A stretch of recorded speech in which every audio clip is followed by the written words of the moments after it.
नमस्कार बच्चों, समय की व्यस्तता के कारण मैं वीडियो नहीं बना पाया, इसलिए सभी से माफ़ी चाहता हूँ।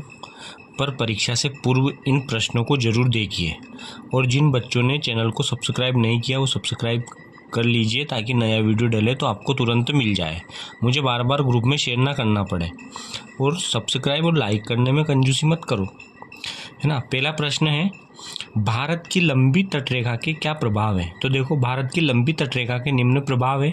लंबी तटरेखा होने से पतन और पोताश्रय का विकास होता है। लंबी तटरेखा होने से विदेशी व्यापार में वृद्धि हुई। लंबी तटरेखा से पर्यटन को बढ़ावा मिला। लंबी तटरेखा होने से मत्स्य पालन में वृद्धि हुई। दूसरा है, भारत का अक्षांशीय देशांतरी विस्तार लिखिए। भारत का अक्षांशीय विस्तार व देशांतरी विस्तार निम्न है। अक्षांशीय विस्तार 8 डिग्री 4 मिनट से 37 डिग्री 6 मिनट उत्तरी अक्षांश और देशांतरी विस्तार 68 डिग्री 7 मिनट से 97 डिग्री 25 मिनट पूर्वी देशांतर। भारत को कितने भौतिक प्रदेशों में बांटा गया, उनके नाम लिखिए। तो भारत को 6 भौतिक प्रदेशों में बांटा गया है। उत्तर तथा उत्तर पूर्वी पर्वतमाला, उत्तर भारत का मैदान, प्रायद्वीपीय पठार, भारतीय मरुस्थल, तटीय मैदान और द्वीप समूह। हिमालय का वर्गीकरण कीजिए। हिमालय का वर्गीकरण, महान हिमालय, मध्य हिमालय, शिवालिक श्रेणी। लोकताल झील कहाँ स्थित है? मणिपुर में। लोकताल झील कहाँ पर स्थित है? मणिपुर में। अंडमान और निकोबार को कौन सा जल क्षेत्र अलग करता है? 10 डिग्री चैनल। दक्षिण भारत की सबसे ऊंची चोटी कौन सी है? अनाईमुडी 2695 मीटर। भारत की सबसे प्राचीन पर्वत श्रृंखला कौन सी है? अरावली। कॉर्बी एंगलोंग का पठार किसका हिस्सा है? प्रायद्वीपीय पठार का। हिमालय का महत्व बताइए। हिमालय का महत्व, साइबेरिया से आने वाली ठंडी हवाओं से हमारी रक्षा करता है। मानसूनी हवाओं को रोककर वर्षा कराने में सहायक है। विदेशी आक्रमणों से हमारी रक्षा करता है। विभिन्न प्रकार की प्राकृतिक वनस्पति, अनेक नदियों का उद्गम क्षेत्र। पुरातन जलोढ़, भांगर और नवीन जलोढ़ खादर से क्या आशय है? पुराने जलोढ़ मैदान को भांगर प्रदेश कहा जाता है, इसमें उत्पादन कम होता है। नवीन जलोढ़ मैदान को खादर कहा जाता है, इसमें उत्पादन अधिक होता है। भाबर व तराई प्रदेश किसे कहते हैं? हिमालय के तलछट के नीचे वाला भाग जहां नदियां विलुप्त हो जाती हैं उसे भाबर प्रदेश कहते हैं। विलुप्त नदियां पुनः धरातल पर दिखाई देती हैं उसे तराई प्रदेश कहते हैं। इनका आप रिवीजन कर लो, एक बार परीक्षा से पूर्व जरूर पढ़ो इन प्रश्नों को। भारत में प्रवाल निर्मित द्वीप का नाम बताओ। लक्षद्वीप। प्रवाल निर्मित द्वीप कौन सा है? लक्षद्वीप। वृक्षाकार प्रतिरूप किसे कहते हैं? जो अफवाह प्रतिरूप पेड़ की शाखाओं के अनुरूप हो उसे वृक्षाकार प्रतिरूप कहते हैं। भारत की सबसे लंबी नदी कौन सी है? गंगा गंगोत्री, मतलब गंगोत्री हिमानी से निकली गंगा नदी है सबसे लंबी नदी। भारत की 5 लंबी नदियों के नाम बताओ। भारत की 5 लंबी नदियां गंगा, गोदावरी, कृष्णा, यमुना, नर्मदा, ये 5 लंबी नदियां हैं। भारत की जलवायु को प्रभावित करने वाले कारक लिखिए। अक्षांश, हिमालय पर्वत, जल और स्थल का वितरण, समुद्र तट से दूरी, समुद्र तल से ऊंचाई, उच्च आवाज, ये भारत की जलवायु को प्रभावित करने वाले कारक। उष्णकटिबंधीय अभिसरण क्षेत्र क्या है? ITCZ। विषुवत पृष्ठ पर स्थित उष्णकटिबंधीय अभिसरण क्षेत्र एक निम्न वायुदाब वाला क्षेत्र है। भारतीय मानसून की विशेषता लिखिए। तो ये विशेषता आप देख लेना प्लीज़, ये IMP है, समय नहीं है इसलिए मैं नहीं बना पाया क्योंकि पेपर कल ही, मुझे ऐसा पता चला कि सुबह ही पेपर है। मैं थोड़ा मतलब बात का पेपर का समझ रहा था, मैं सोच रहा था कि आज बना दूंगा। तो भारतीय मानसून उसमें आ जाएगा, कभी समय पर वर्षा होती है, कभी समय पर वर्षा नहीं होती है। एक तरफ बहुत ज़्यादा वर्षा होती है, एक तरफ बहुत कम वर्षा होती है। भारत में मानसून 2 तरफ से होता है, बंगाल की खाड़ी से और अरब सागर से। तो इस प्रश्न को आप कर लीजिए।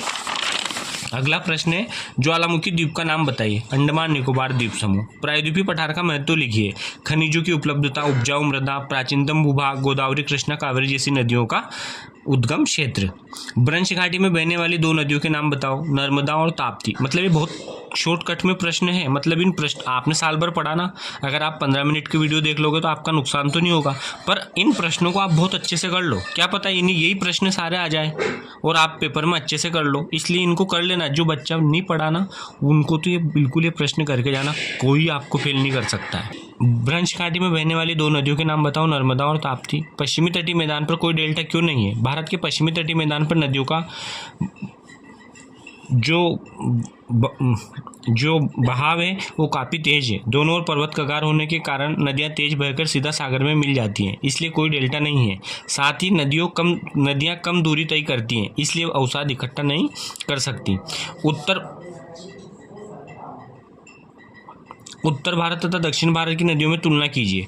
उत्तर भारत तथा दक्षिण भारत की नदियों में तुलना। उत्तर भारत की नदियाँ हिमालयी नदियाँ, दक्षिण भारत की नदियाँ प्रायद्वीपीय नदियाँ।